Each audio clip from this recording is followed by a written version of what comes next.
YouTube. Okay, so I'm here taking a break at Chick-fil-A here in Alpharetta, and I'm just going to give some updates about today's Spark deliveries. So anywho, I've done 2 deliveries. One was one order, and then I went to the Walmart, and then I told the associate at Walmart, I said I only have one customer, so she just basically ignored me or whatever. So anywho, so the delivery was not that far. It was in an apartment. Had instructions with the gate code and everything else or whatever, and so it was kind of not confusing, but I stated that I was downstairs parked behind the service truck, and they were supposed to have like another door for me to go on the lower level. So I didn't see where the door was, but I didn't have to go to the parking garage or whatever. But she said, oh, okay, I'll have my cousin come out and get the bag. It was not even it was like a small bag, nothing big or huge. So in giving her the order, I saw it was another customer's name that was on the bag, and I looked and it said, so I told her, I said, well, you have any issues with the order? Because I saw that, when she gave me the eggs, it looked like possibly that it could have been damaged, because I didn't look, because, you're not allowed to open the bag or look at it, whatever. But it wasn't, I know when I had it in the car, I make sure it's not putting me where it's going to get crushed or whatever. So I said, okay, well, if you have any problems with the order, just contact Walmart, and they'll take care of it. But other than that, I said, they gave me another customer's order, and it wasn't a double batch. So I chatted with customer service, and I told them that I had got another customer's order in my car, and I was not assigned to that order. And is there a way that they could instruct it where they could look it up and let me go back to the store, because it still would count as part of my orders. It was, so confused. I said, I just stated that I have another customer's order, but it's not assigned to me and it's not the order. And I already delivered the order that I was given. So they said, oh, just go back to the store. So I said, rather than me going back to the store and not get credit as a return, next thing you know, I get another order. I'm thinking it's the same Walmart I had to go back to, but no, it's a different Walmart. So I'm going to a new area, a new Walmart, not too far from where I was. So I get to the Walmart, and ooh, excuse me, and the driver came. I had how many customers did I had with that order? I had 1, 2, 3, 4. I had 4 customers, but all of them were light orders. When I mean light, I'm talking about little, one little item in a bag, and it was for 4 different customers. So it ended up taking me to find a point, which is Alpharetta. So in the meantime, I'm asking the Walmart associate, I said, do y'all get a lot of orders at this Walmart? Because it seems this whole week I've gone to so many different Walmarts. I didn't stick to just one particular Walmart, one area, and just keep going back and forth or try to stay within the certain area. So far I've gone to, I swear, every single Walmart in the territory. I've gone to Duluth, I've gone to Chamblee, I've gone to Alpharetta, I've gone to Dunwoody, I've gone to, of course, Stone Mountain. It was all, all over the place. But that's okay, because I have a whole bunch of incentives. And I think that when you first start, you get these incentives. So as I say, if you complete, if I complete 20 deliveries between the time I started and November 11th, I will get $160. So I did the first part of the incentive, which was 3. They give you $30, and then I completed 10, and then they gave me the additional $50. And then if I complete I think I got one more before I get to the 20th delivery on this part of this incentive. But I have other incentives too. So, but I would explain that.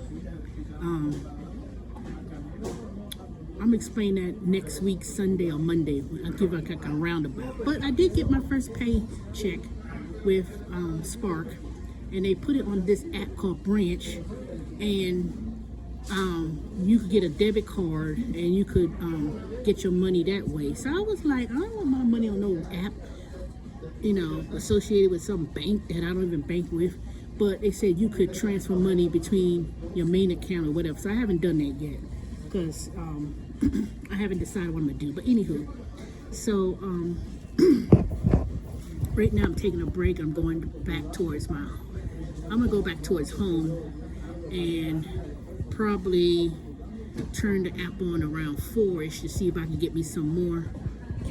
I'm gonna see if I can get me some more deliveries. If not, no, I'll pick up a couple here and there, but I figured it's gonna be real busy when 4 or 5 o'clock come, and that's when it starts kicking. But I don't want to be driving all over the place. But let me tell you what the person at Walmart told me. So I was asking him, how do y'all determine what orders to pick up, and why is it that I'm passing like 3-4 Walmarts when I get to the customer's house rather than them ordering at the closest Walmart? So he said, oh, if they don't have they go online, and if that order is not at the closest store, it will go to the whatever store they may have that product. So then he told me, I said I just started, and I told him I've been getting like 7, 8, 9 orders at one time. So he told me how to go about doing it. He said, you want to make sure you don't, that you mind about the miles that you drive, and look through the order, because some will be in the hood. And he was right. It's in the, when I got orders to go to Stone Mountain, the 30083 zip code area, those orders be trash. When I mean trash, I'm talking about they don't tip most of the time. You never see nobody tip.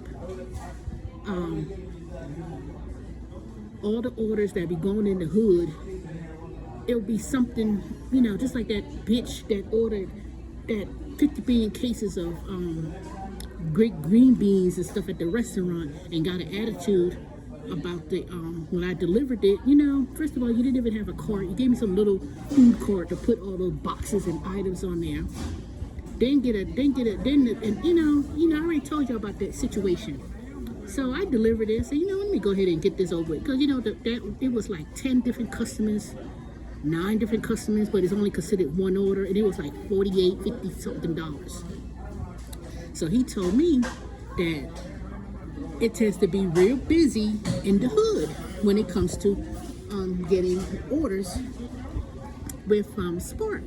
So if you get like a large order that's like $48 or whatever, most of the time it's in the hood, and they'll batch them all up. Now, don't get me wrong, they'll batch up those orders, and when you do the first delivery, it all stays within a path, so you're not really going all over the place.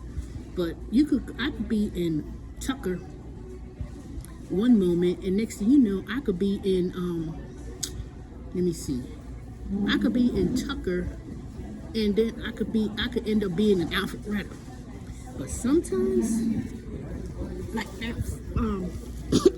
that second day or first day, they had one order going to East Point. I said, this don't make no sense. I'm already going to Norcross and Peachtree Corners or whatever, and then they snuck in for me to deliver to East Point, which is South Georgia. I don't travel south of Georgia for anywhere. Cascade, East Point, going towards the airport. I don't go on that side of town. Nope. So I told them, I said, that's not making sense. Somebody needs to remove that one for East Point, because it's going nowhere in my direction. And another thing I noticed is that it was like, it'll be late. It'll be almost late. Like, say for instance, I would pick up an order, say about 7 o'clock, 7:30, and it'll be 10 orders, and then it'll take me way far. By the time I get to that last order, it'll be someplace ridiculous. But with a couple of hiccups here and there. I try to meet the incentives because I have a whole bunch of them, and I think they give you these incentives. You know, get an extra $60 if you do 10 deliveries within 2 days, or if you do you know, it's interesting. I could tell you that they always give you an incentive that's due within a 2-day time, like today, yesterday, and today. If I completed 10, I would have got an extra $65. That's not including the other incentives. If I do it by November 11th and do 20, I'll get the full $100 and something or whatever. But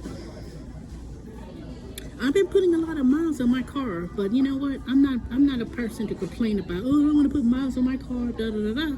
Because the way I look at it, for me, I get to depreciate my vehicle. It's a tax write-off. It's a business use. So I don't really be going crazy about I don't put miles on my car or whatever. Now, I don't want to ruin my car or whatever, you know, but I look at it like this. Come December 11th, I'll be going back to work at TurboTax, and I'll be working from home again, because right now I'm on hiatus. So the only place I'm working is Amazon. And even then, I took BTO last night, and I took unpaid time off because I just wasn't feeling well. And I took BTO again, so I'll be going to work tonight at 2 a.m. And then I'll probably work my full shift tomorrow. I will work my full shift. I'm not going to take no more time. I'm going to work my full shift Saturday, you know. But I'm getting kind of tired with Amazon in terms of working and, you know. But I'm going to try to do the best I can. But anywho, please like, comment, and subscribe, and I will talk to y'all later. Y'all have a good one. Bye.